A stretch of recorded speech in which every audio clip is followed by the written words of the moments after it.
What's going on, everybody? Going Uber, Fitz Family Constrictors. Just doing a little bit of a snake demonstration today at JW Wells. And we got so many people here. I totally wasn't expecting this many people. I was thinking 10, 20 people maybe. Not 100. Let's get started. So, I breed ball pythons. Crazy hobby. I know it sounds really ridiculous, but I'll tell you what, snakes are great pets. I've been doing this for about 20 years or so. When I moved up here from Florida, I kind of had to sell off most of what I had because I really didn't want to take 158 snakes all the way up here to Michigan. And I'm kind of glad I did because snakes get really stressed out easily. And stress is something that can really hurt us. So, first snake I'm going to show you all. If you can't hear me, just yell at me. I'm used to it. This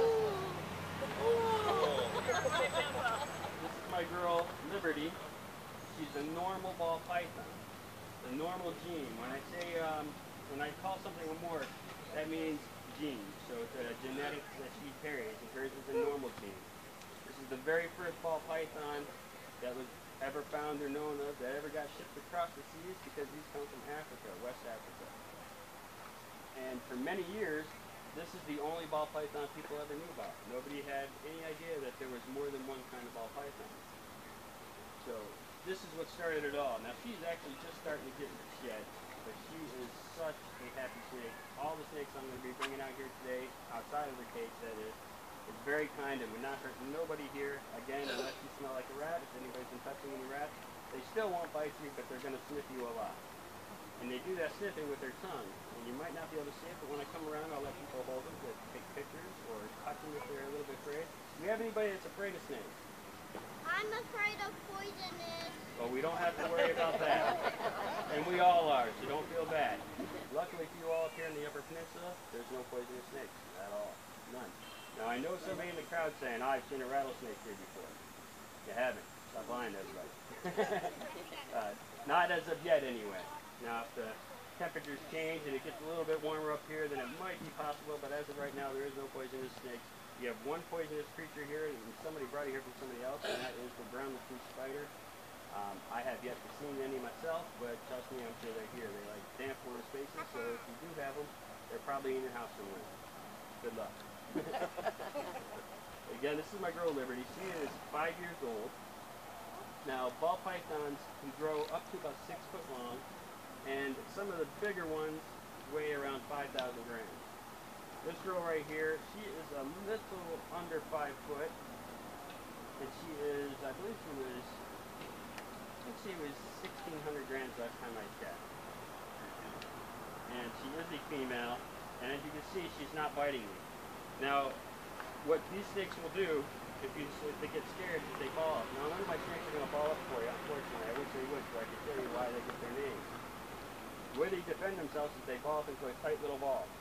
Now, if you were to buy one of these in a pet store, which I don't recommend people buying snakes at a place like Petco. Petco's a great place.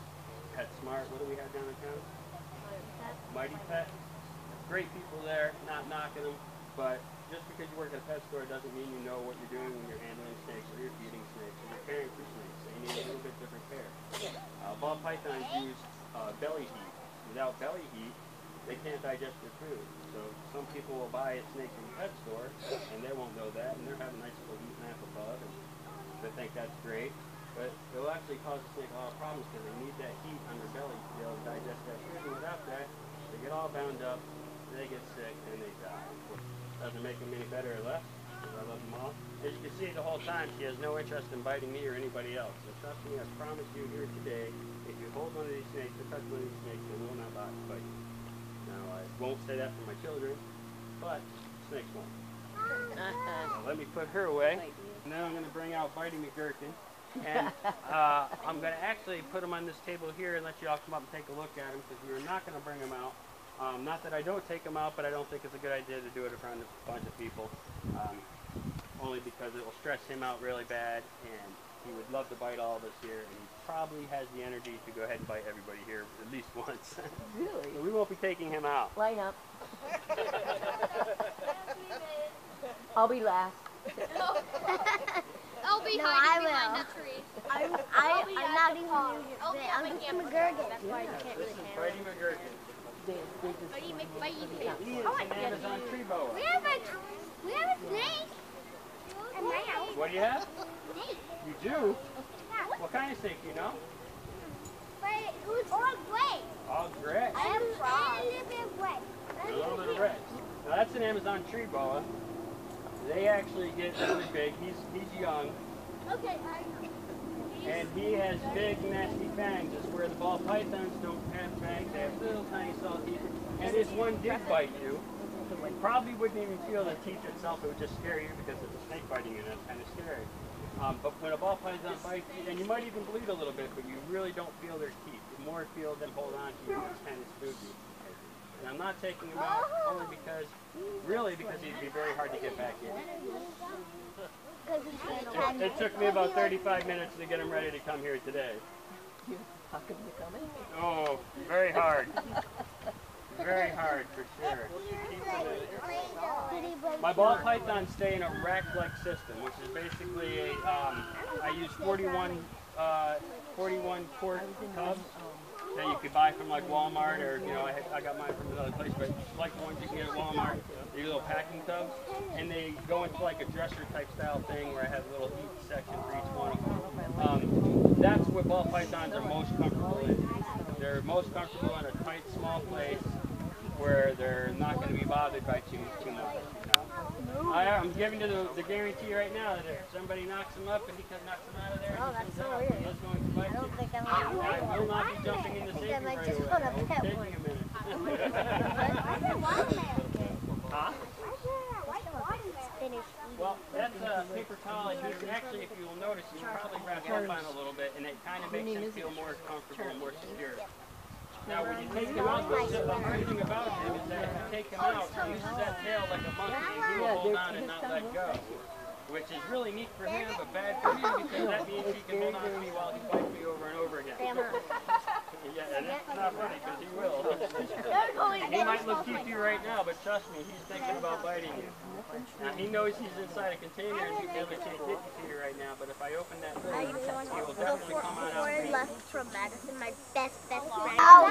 So right now we are letting different people check out and hold the snakes and get their pictures taken. Try holding all of them. No worries, you're doing great. We got little snakes over here. We got Liam over there showing some snakes. Taking a tour of you. Come this way, Betty, Shirley, and Charlie. So I started a camera, and evidently I didn't start videoing, so I'm very sorry, but let me tell you, its turnout has been awesome. We're having a great time here.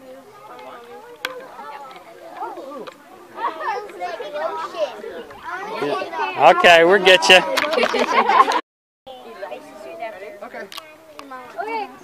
You're good? Weird and crazy. You did a good job, buddy. This one right here, she was actually next. Do you want to put him around your neck, or you just want to hold him? Put it around your neck. Put it around your neck. She's heavy. What do you think, bud? I think he's balling up. Oh, look at this. Tail's right in my face. She holds on with her tail. That's how she feels like she's going to fall. She'll hold on with her tail. Don't be afraid to push her tail down if you want. You can motion her into the way you want. What's her name? Her name is Lola. Now, I did name all my snakes with the letter L. They all started with L, but you really run out of L names quickly. All right, so I just did the snake demonstration. It went awesome. I'm not exactly sure how much footage I actually got, because when I got done with the first part of it, I looked up at the camera and it was off. I don't even know why. Not really sure. But hopefully I got a little bit of footage. I'm sorry, definitely not the video I was expecting to make. Sorry, I can't even speak because I'm so overwhelmed on how well this went. But it was amazing. I mean, kids loved it, the adults loved it. I have a few people that want me to come back there and do another one. I have another person that asked if I could come and do it at a home, because I do homeschooling. So this is great. I hope I got enough footage. If you're watching this part by now, you already know what kind of footage I got. I haven't checked it yet at home. But man, I had a great time. I want to thank LJ and Liam for helping me out. Without them, I don't know if I would have went through with it, because I was really nervous about working in front of a large crowd of people, but it went great. So I hope you enjoyed the video. I love you guys so much. Thank you all for watching, and as always, see me bye.